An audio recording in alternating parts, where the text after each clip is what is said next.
Hello, नमस्कार।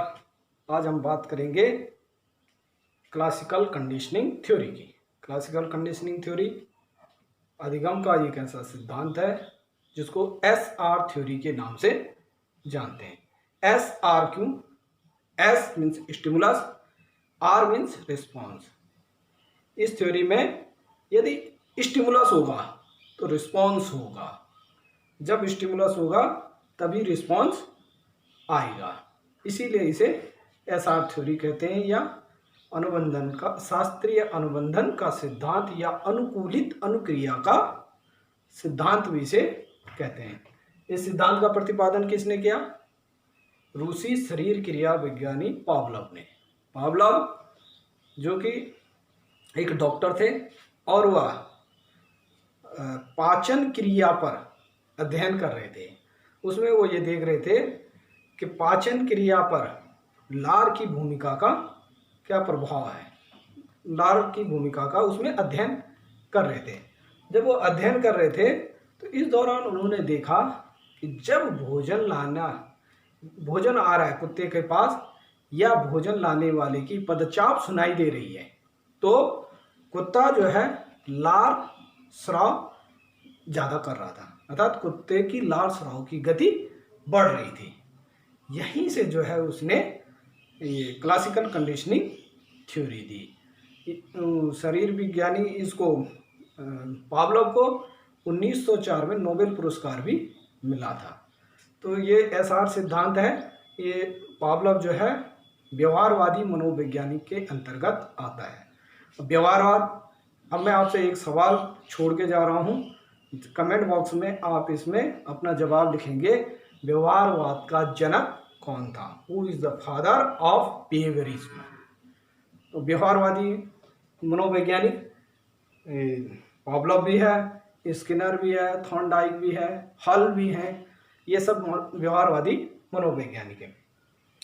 तो इसमें हम देखते हैं कि वो क्या कहता है कि जब कोई अस्वाभाविक उद्दीपक, जब कोई अस्वाभाविक स्टिमुलस किसी स्वाभाविक स्टिमुलस के साथ बार बार प्रस्तुत किया जाता है, तो उस अस्वाभाविक उद्दीपक के प्रति प्राणी स्वाभाविक उद्दीपक वाली प्रतिक्रिया देना शुरू कर देता है।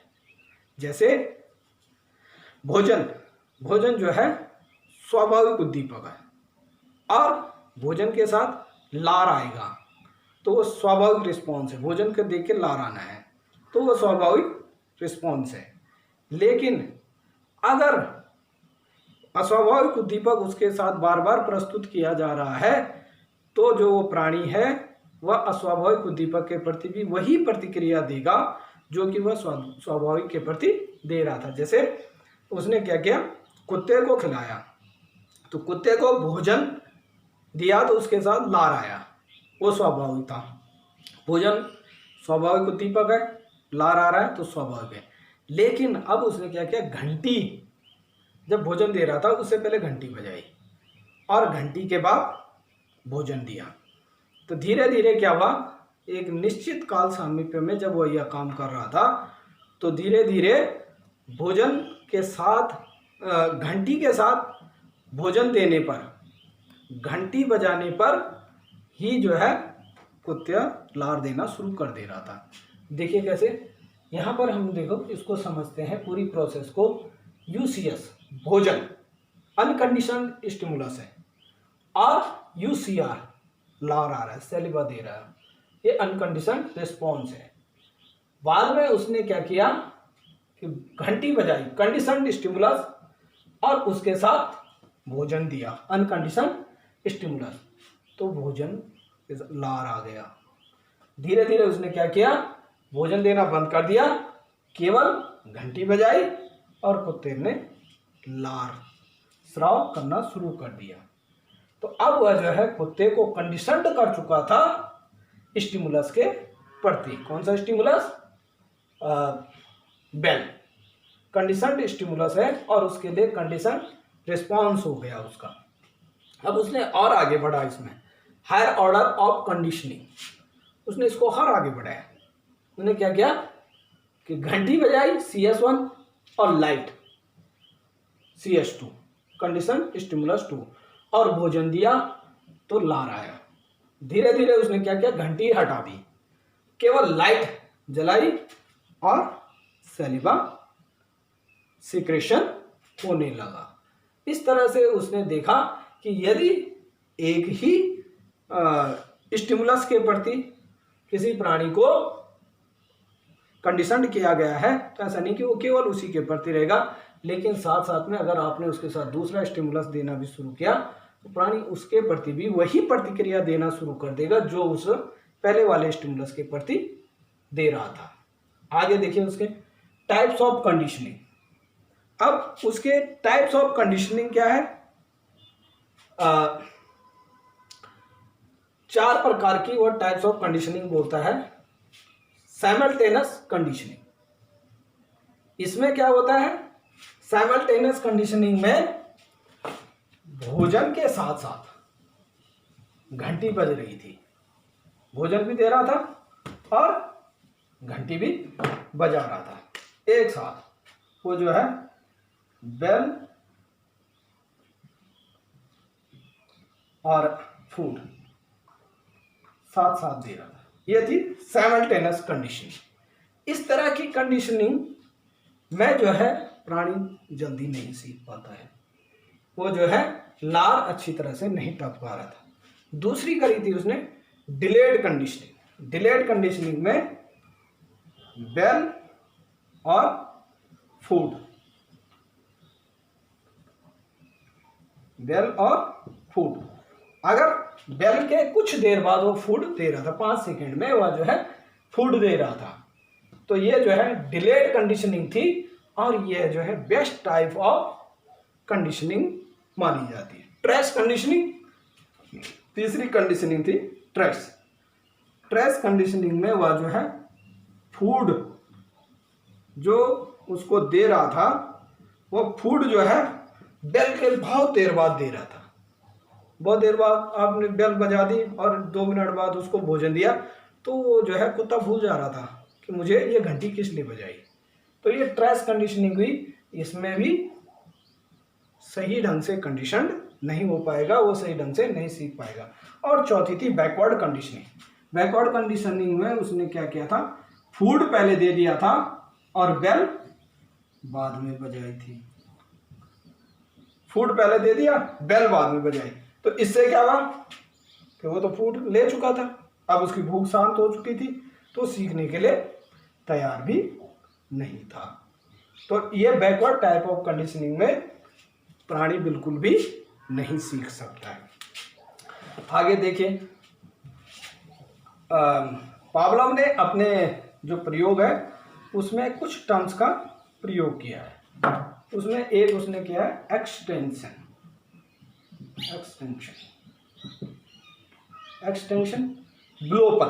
ब्लोपन क्या था कि एक लंबे समय तक उसने क्या किया कि केवल घंटी बजाई और खाना नहीं दिया, घंटी बजाई खाना नहीं दिया। इससे क्या हुआ कि कुत्ता जो है लार टपकाना बंद कर चुका था, उसने लार टपकाना छोड़ दिया क्योंकि उसको स्टिमुलस नहीं मिल रहा था, केवल वह जो है बेल बजा रहा था और उसको भोजन नहीं दे रहा था, इसलिए उसने लार टपकाना छोड़ दिया। तो ये एक्सटेंशन है, मतलब प्राणी जो है अगर किसी कार्य को कर रहा है और उसमें लगातार वह अभ्यास न करे तो वो छोड़ देगा। फिर दूसरा दिया था उसने स्पॉन्टेनियस रिकवरी। स्पॉन्टेनियस रिकवरी में क्या कर रहा था, अब उसने फिर से क्या किया, भोजन के साथ साथ घंटी के साथ साथ निश्चित टाइम पर भोजन देना शुरू किया, स्पॉन्टेनियस रिकवरी होने लगी। तो उससे क्या हुआ, फिर कुत्ता लार टपकाना शुरू करने लगा। अब जो है उसको फिर लार टपकाने की आदत शुरू हो गई। जो ज्ञान उसने पहले सीखा था, फिर वही परिस्थितियां मिली तो वह जल्दी उसके प्रति रिस्पॉन्स देना शुरू करने लगा। और एक और यूज करता है वो इनहिबिशन।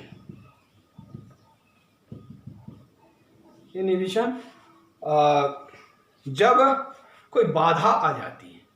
दो तरह से आएगी, इंटरनल और एक्सटर्नल। इंटरनल बाधा, उसके शरीर में कोई दिक्कत हो गई हो, सीखने के लिए तैयार नहीं है, तो इंटरनल बाधा हो गई। लेकिन अगर एक्सटर्नल हो रही है, एक्सटर्नल इनहिबिशन हो रहा है, मीन्स घंटी के साथ साथ कोई दूसरी आवाज़ भी आ रही है और भोजन दिया जा रहा है, तो उससे क्या है, कुत्ते को पता नहीं चल रहा है कि ये किस लिए कौन सी आवाज़ आ रही, तो वो सीख नहीं पा रहा है। तो सीखने की प्रक्रिया में यदि बाधाएं आने लग जाए तो वह जो है सीख नहीं पाता है। और एक था जनरलाइजेशन।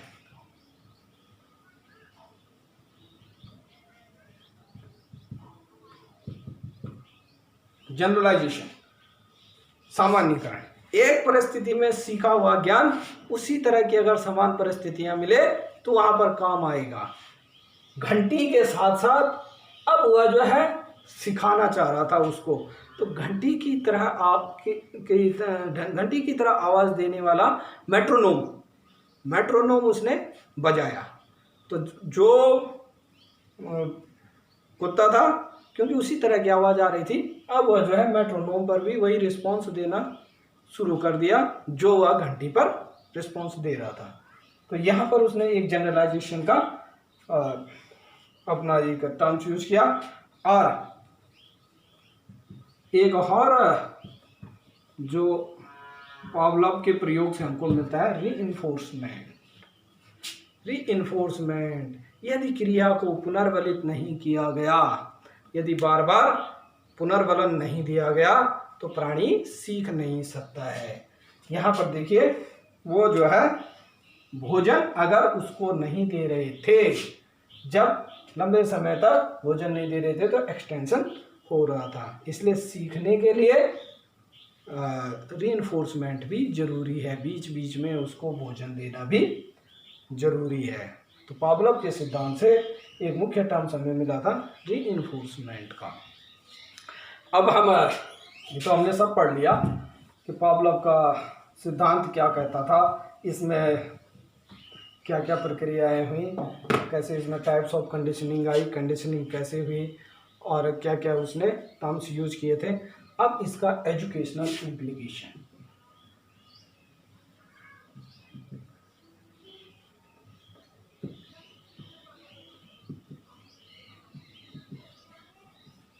मीन्स हमने ये पढ़ तो लिया है, लेकिन इसको पढ़ने से फायदा क्या है? एजुकेशन में इसको हम क्यों पढ़ा रहे हैं बच्चों को इसे पढ़ के क्या फायदा होने वाला है, ये जानना बहुत जरूरी है। तो पावलोव का सिद्धांत में जो मुख्य बातें हैं, एक तो बच्चों को वर्तनी पहाड़े याद कराने में, अगर बार बार वर्तनी और पहाड़े उन्हें सिखाने हैं तो उसके लिए लगातार अभ्यास कराना पड़ेगा। दूसरा, इस सिद्धांत में जो है कोई चित्र दिखा दिया और उसके साथ फिर वो पढ़ाया जाए। जैसे हम बच्चों को पढ़ाते हैं अ से अनार, तो अनार दिखाते हैं, फिर अ, तो अ से अनार बच्चा जो है उसको सीख लेता है अनार, और धीरे धीरे क्या कर लेते हैं, अनार हटा देते हैं, खाली जो है मुंह से बोलना सिखा लेते हैं उसको। तो एक एजुकेशनल इम्प्लीकेशन इसका ये आ गया कि पहाड़े याद कराने में, बर्तनी याद कराने में, गिनती याद कराने में, इसका चित्रों के सहारे कोई भी शब्दावलियाँ याद कराने में हम इसका प्रयोग कर सकते हैं।